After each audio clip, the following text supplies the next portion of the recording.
Vrhneme sa teda na náš druhý blok, kde by som rád privítal nášho ďalšieho speakera a ním je Peter Zliechovec z agentúry Double, account manager. Nech sa páči, Peťo. Privítajte ho potleskom. Ahojte. Poď, nech sa páči tu. Peťo je v agentúre Double len pár mesiacov, ak sa nemýlim. Áno, druhý mesiac. Takže bude to pre teba taká veľká premiéra. Dalo by sa povedať, že áno. Ja sa budem veľmi tešiť, pretože Peter nám porozpráva viac o tom, ako zistiť, že je váš obsah efektívny, čo je momentálne taká téma, ktorá rezonuje marketingovým svetom, user-generated content, asi budeš o tom rozprávať.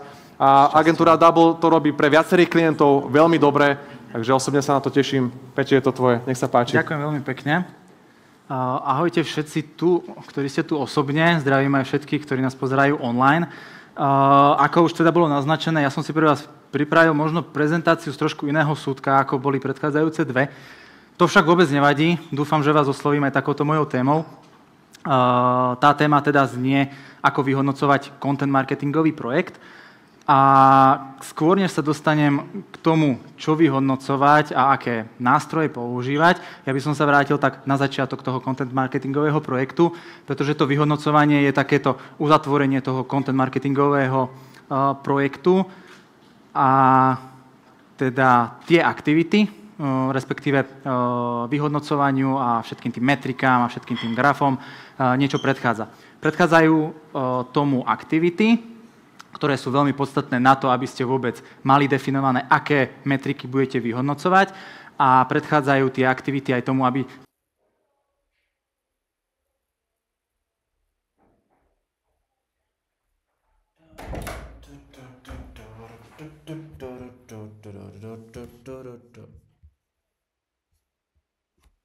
ten content marketing vôbec s vaším e-shop tlačne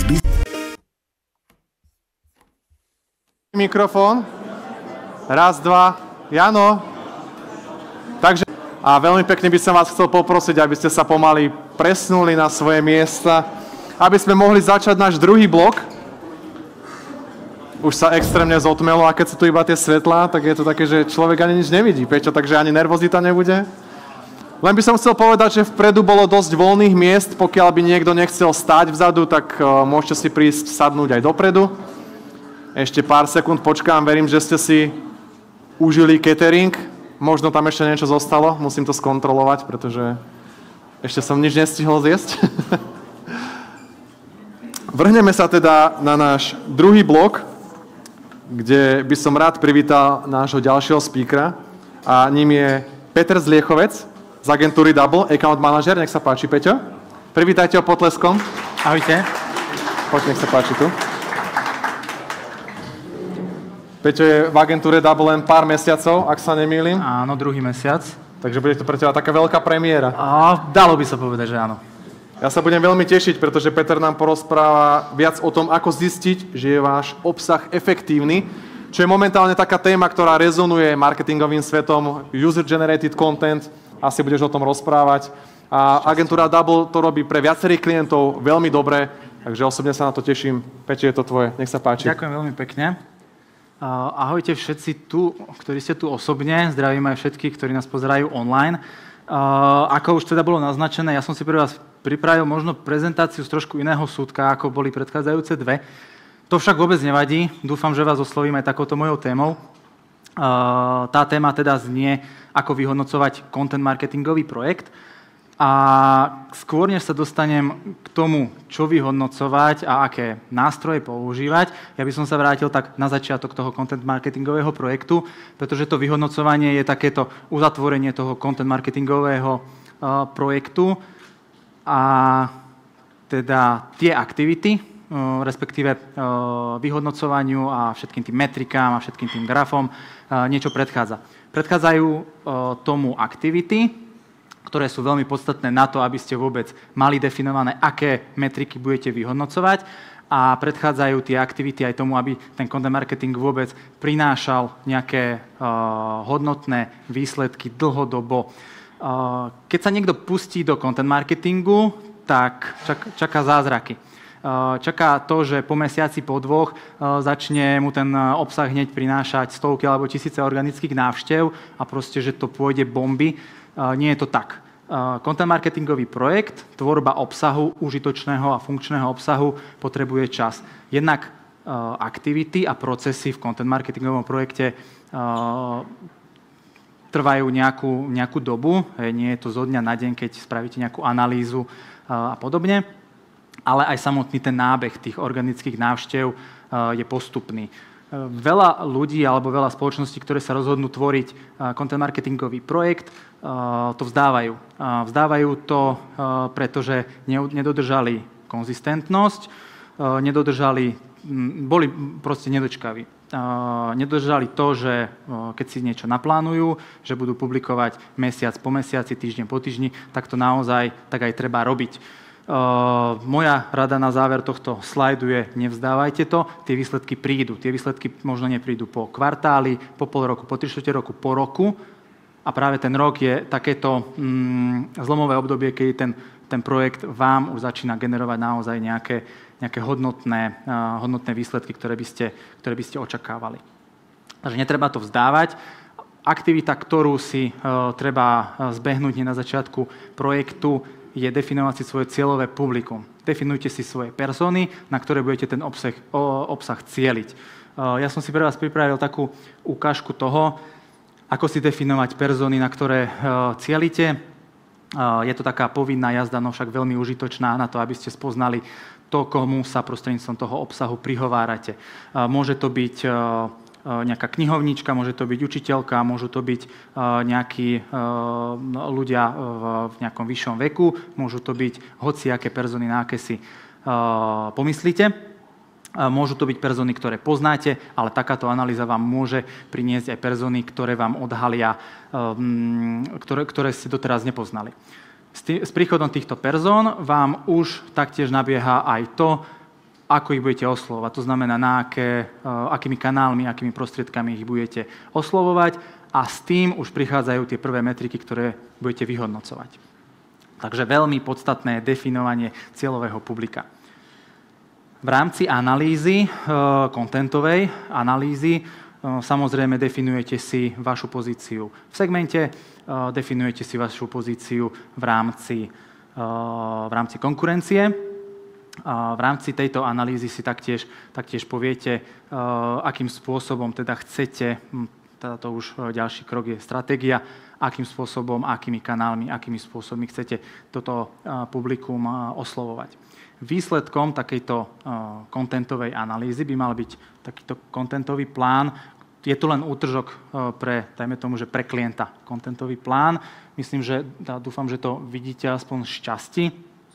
Content manažér pracuje samozrejme s podrobnejším takýmto plánom. Ten plán obsahuje tému, formát, obsahuje, kedy by mal byť ten obsah publikovaný, aby ste dodržali tú konzistentnosť. Obsahuje nejaké kľúčové slová, ktoré by ste chceli alebo mali použiť k tej danej téme a samozrejme aj popis. Väčšinou popis sa používa pre autorov toho obsahu. Veľmi dôležité, čo som spomenul, sú kľúčové slová. Spravte si analýzu kľúčových slov. Pokiaľ idete na viac trhov naraz, slovenský, český, spravte analýzu slovenských kávečiek, spravte analýzu českých kávečiek. Nestačí to len hodiť do translátora, preložiť. Tí kupujúci sa správajú úplne inak. Slovák bude vyhľadávať trekkingové topánky, Čech bude vyhľadávať sandále, ponožky, stretnú sa v Tatrách. Takže oni sa úplne inak správajú. Takže treba si dávať na toto pozor. Treba si naozaj tie analýzky spraviť podrobne. To isté v rámci analýzy nejakého segmentu, nejakej pozície, v rámci konkurencie, ako mi to idú tie moje socky. To isté treba spraviť aj v rámci sociálnych sietí. V rámci stratégie vytvorte si nejaký kontentový plán, ktorý hovorí o tom, na akú platformu budete cieliť. To už v závislosti od toho, na aké persony budete zameriavať ten svoj obsah. Ako sa bude ten príspevok volať, aký to bude typ postu, či to bude nejaký inšpiratívny alebo ja neviem, edukačný príspevok a podobne. Toto vám tiež zabezpečí tú kontinuitu v tej tvorbe. Takže idem ďalej. Takže tvorte hodnotný obsah. Dávajte nejakú hodnotu tomu návštevníkovi.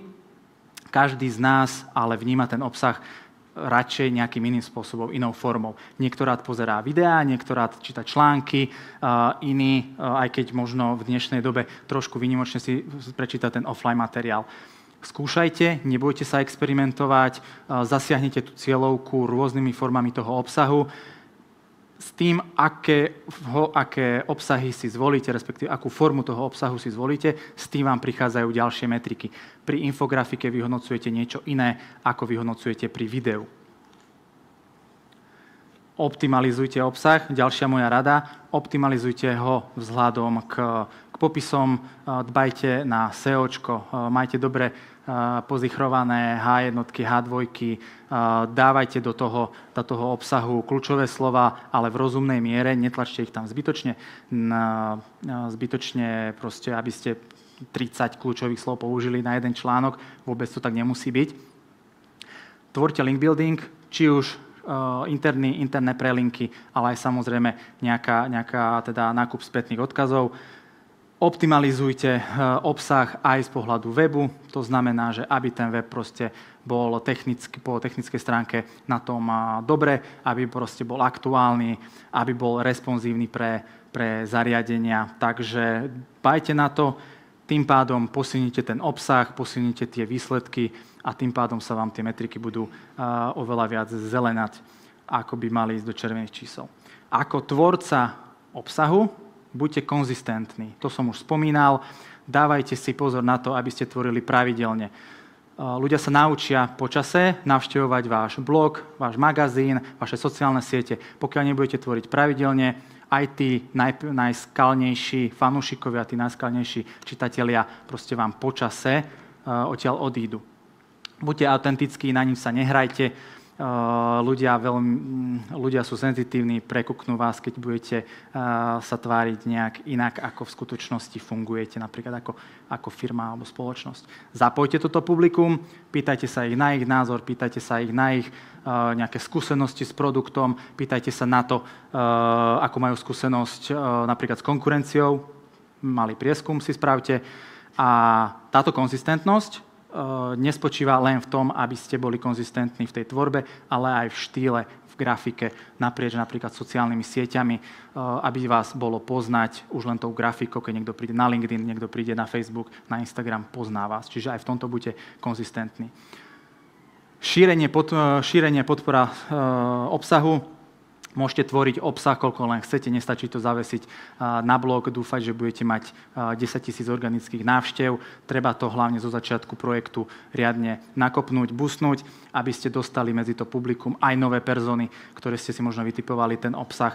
Takže nebojte sa do toho investovať, tá investícia sa vráti, príde možno po roku, po 2 kontinuálnej tvorby, ale tá investícia naozaj potom príde. To som preskočil. A teda vyhodnocujte a optimalizujte. Tí, ktorí sa pripojili na stream, napríklad teraz o nič neprišli, lebo vlastne teraz sa dostávam k tým metrikám a k téme mojej prezentácie. Samozrejme, toto všetko, keď si dobre nastavíte, keď si všetko zanalizujete, spravíte si dobré stratégie, tak treba dodržať konzistentnosť a môžete vyhodnocovať a optimalizovať. Čo optimalizovať a vyhodnocovať v rámci blogu a sociálnych sietí. V rámci blogu alebo magazínu, alebo akokoľvek si to pomenujete, vás najviac zaujíma to, odkiaľ títo návštevníci prišli, či prišli cez organiku, ktorá vás pri content marketingovom projekte najviac zaujíma, či prišli platenou reklamou, či prišli cez Facebook alebo inú sociálnu sieť, ktorú ste teda zapojili do šírenia obsahu. A koľko ich samozrejme bolo. Čiže to sú také tie základné metriky. Samozrejme v rámci akvizícií pri content marketingu ide o tú organiku.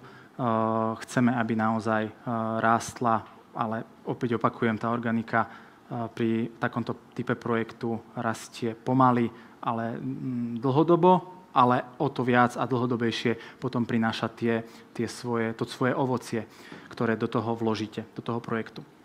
Samozrejme, v rámci metrík vás zaujímajú aj časy koľko trávia používatelia na vašom webe.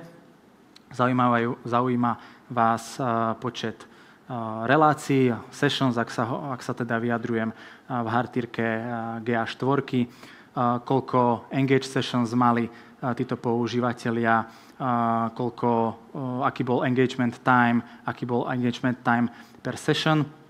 Takže takéto veci si vyhodnocujte, ale samozrejme v kontexte. Samozrejme, domovská stránka bude mať samozrejme menší čas zapojenia ako nejaká pillar page, ktorá je v rozsahu 10-15 normostrán, kde naozaj spravíte dobré SEOčko, tá téma je hodnotná, podporíte to obsahom, treba aj vyhodnocovať tie časy alebo tieto metriky v kontexte toho napríklad, o akú stránku ide. Áno, je to naozaj takáto pillar page, alebo je to domovská stránka, cez ktorú sa človek len preklikne na tú pillar page. Takže treba dbať aj na kontext. A samozrejme, vzhľadom k tomu, čo si nastavíte v stratégii, napríklad aj tej za socky alebo za kontentovú stratégiu, keď si nastavíte, že budete zbierať aj dopyty, budete zbierať, respektíve budete ponúkať registráciu na newsletter, budete ponúkať stiahnutie e-booku, tak s tým vám tiež sa vynárajú nové metriky, ktoré budete vyhodnocovať. Áno? Takže hovorím, vďaka tým aktivitám, ktoré si zvolíte v stratégii, ktoré by ste mali dodržať a mierne len možno upravovať, vám vlastne vyvstanú aj tie metriky, ktoré budete neskôr vyhodnocovať. Na tieto veci vidíte príklad nástrojov, také typy možno, ktoré použiť na vyhodnotenie takých nejakých základných akvizícií. GA4, dobre, je tu aj alternatívna analytika, ktorá možno nesleduje, ale nepracuje s cookinami, tak ako GA4. Dobré skúsenosti mám s Fadomom, ako s alternatívou, ktorý pracuje trošku inak. Vie vám ale poskytnúť tie základné veci, ktoré vás pri content marketingovom projekte zaujímajú. Clarity taktiež môže byť veľmi, veľmi užitočné. E-tracker. Je to na vás, čo si zvolíte, pracujte s tým. Za mňa odporúčanie, kombinujte tie nástroje. To, čo vám neukáže Analytics, ukáže vám možno Fadom, čo vám neukáže Fadom, ukáže vám e-tracker. Pokiaľ sa zameriavate alebo chcete zistiť, prečo vám ľudia trávia málo času na tom webe, nahoďte tam nejaký hotjar, alebo aj cez Clarity viete si vyhodnotiť heatmapy. Pracujte s týmito dátami, zistite, kde máte tie horúce miesta, ktoré využijete na stiahnutie možno nejakého e-booku, alebo práve tie chladnejšie miesta na tom webe obohatíte o nejaký banner, kde budú ľudia klikať napríklad na spomínanú pillar page.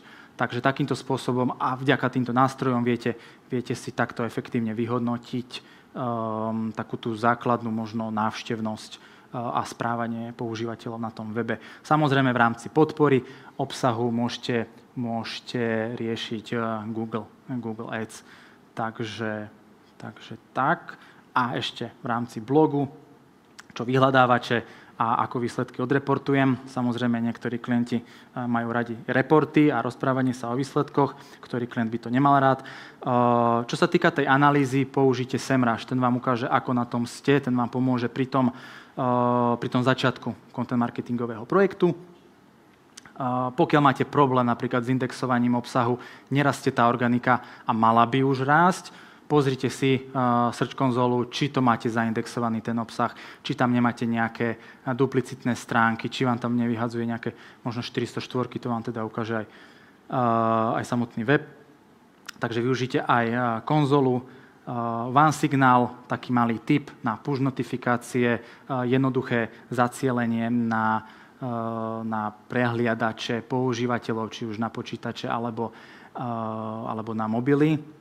V podstate je to taký traffic for free, by som to nazval. Ľudia odkliknú len nejakú ponuku odberu a potom ich viete jednoducho zasiahnuť na ich mobile, že vyšiel nový článok na blogu a v podstate vás to nič nestojí. Hej. Takže takýmto spôsobom si viete vlastne tých ľudí aj odsledovať, viete im poslať nejaké správy vzhľadom nielen k novému obsahu, ale viete robiť ankety, viete si takto nejaké prieskumy robiť. Hej.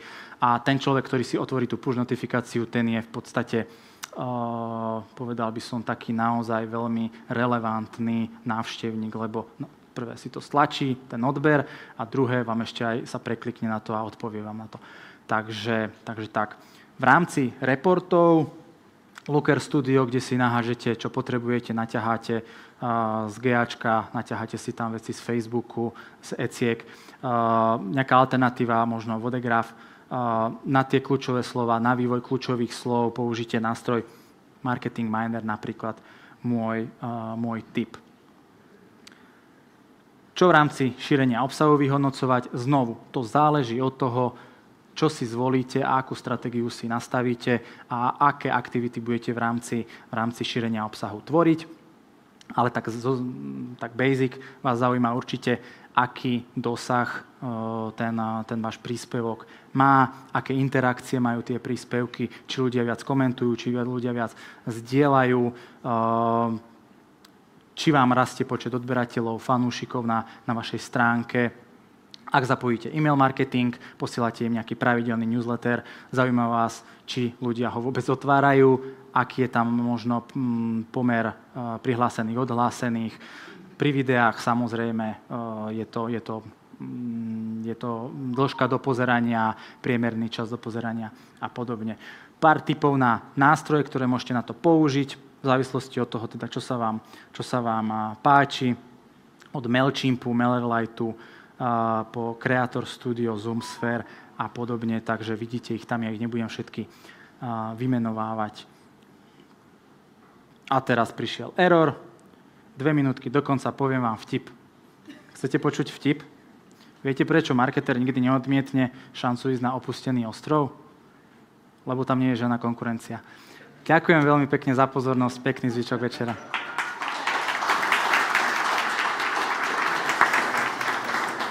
Peťo, to si mal pripravené, alebo to naozaj tam vyskočila tá chyba? Čo mám teraz povedať? Nie, bola tam chyba. Bola tam chyba. Prejdem sem. Neviem, čo sa stalo. V podstate tam už bol v podstate len záverečný slajd o tom, ako vám ďakujem za pozornosť a môj QR kód na LinkedIn. Takže ja aj tak, nič. Prepáč. No, ste mi bandali na mňa. Sme ťa zarezali, tak Ste ma zarezali a mám ešte čas. Vieš to tam ešte dať, prosím ťa, Peťo, aby teda... Zvládneme to? Toto je nejaké spiknutie proti mne. Ale akože za mňa musím povedať, že tá prezentácia bola veľmi pekná, užitočná a je to vidieť aj na otázkach, teda, že ľudia sa zaujímajú, pýtajú. Zatiaľ si ich teda prejdeme a potom, keď sa nám to podarí, tak tam nahráme aj ten tvoj LinkedIn, aby si nebol ukratený. Ďakujem veľmi pekne. Fanúšičky nech ťa môžu sledovať, že? No, dúfam. Prvá otázka. Nie. Aký máte názor na meme marketing? Je to spôsob, ktorým vieme osloviť kohokoľvek z cieľovky? Kohokoľvek? Ja memečka alebo meme ja zbožňujem, hlavne tie s čiernym humorom. Funguje to? Tak funguje, ono to vyvoláva tie emócie, či už nech sú akékoľvek tie emócie. Takže ja by som sa nebránil experimentovať. Určite treba to skúsiť, treba si to vyhodnotiť, či to na tú cieľovku zabralo. Ja si myslím, že vzhľadom k cieľovke skôr to pochopí asi tá mladšia. A potom treba na tú staršiu, keby som cielil osobne, tak asi by som veľmi, veľmi uvažoval, že akým štýlom, aké mimi na tú cieľovku smerovať. Ale ja si myslím, že by to mohlo zabrať. Treba skúsiť. Treba skúsiť a možno aj si vyhodnotiť potom, že či mi reagovali všetky tie persony rovnako, alebo či na to reagovala naozaj len nejaká tá vybraná persona z môjho segmentu. Super. Posun sa len prosím bližšie ku mňa, aby si nezasláňal otázky pre divákov. Ďalšia otázka je, či máš nejaký dobrý príklad, Štefan mi to vymazal, nevadí, či je tam nejaký dobrý príklad content marketingovej stratégie, alebo niečo si videl teraz v minulosti, také, že fakt dobre, čo ťa oslovilo, a vedel by si sa podeliť s publikom? Content marketingovú stratégiu veľmi dobre robí Double, takže keby ste chceli vidieť naozaj dobrú content marketingovú stratégiu, treba ma osloviť, dohodneme sa a spravíme vám presne pre vás content marketingovú stratégiu. Ale toto tiež nebolo dohodnuté, he? Nie, to nebolo. Nie, ale potom teda asi určite áno, tú obálku, he? Áno, vyrovnáme. Tak vybavíme sa, nebojte sa bokom. Dá sa content marketing tvoriť aj pre B2B? Veľmi zaujímavá určite otázka. Áno, určite sa dá tvoriť. Sú tam nejaké drobné nuancy, kde sa vlastne B2B a B2C content marketingový projekt líši. B2Bčko viac sa zameriava na zber lídov, viac sa zameriava na ten štýl komunikácie, taký viac uhladenejší. Ten B2C je skôr taký o emóciách. B2Bčko skôr sa zameriava na budovanie možno povedomia o značke, by som povedal. To B2C je skôr o produkte, B2B je skôr o tej odbornosti. Sú tam samozrejme aj nejaké určite spojitosti alebo prelínania. Musíte si definovať cieľovku aj pri B2B, aj pri B2C. Tú cieľovku v podstate tlačíte do toho, aby s vami interagovala. Čiže žiadate o nej nejaký engagement, ponúkate jej riešenia jednej, druhej cieľovke určite. Takže sú tam možnosti aj pre to B2B určite. Takže nebal by som sa do toho ísť. Dobre, ďakujem. A na záver si dáme takú veľmi prospešnú otázku, že koľko platformiem alebo formátov si vybrať možno na začiatok, keď s tým nemáme skúsenosti, či sa do toho vrhnúť nejak po hlave alebo skôr postupne? Určite nie po hlave, postupe. Tie persony vedia odhaliť to, že na akú platformu ísť. Určite by som nešiel do toho, že mám persony, ktoré sú 50 plus a idem na TikTok, lebo proste to je teraz trendy, no nezasiahnete tam tú cieľovku svoju. Takže aj tie persony vedia veľmi pekne ukázať, že kde sa to oplatí do toho investovať. Takže ja by som povedal, že na začiatok možno menej a potom si to otestovať, že či to zaberie. A tak teraz sa mení, teraz viem aj, že už aj tá staršia generácia, aj ten Instagram začína viac riešiť, čiže možno sa nebáť ísť aj do toho Instagramu napríklad. Ale ten TikTok pre tých 60-ročných asi ešte nie. Zatiaľ uvidíme časom. Možno o 2 roky je to tam proste. Super. Peťo, máme tam ten slajd posledný. Vieš ho prepnúť, teda, aby sme nezostali nič dlžní? Tak, nech sa páči. Tak. Ďakujem veľmi pekne za pozornosť. Toto bol Peter Zliechovec z agentúry Double. Zatleskajte mu, prosím. Ďakujem.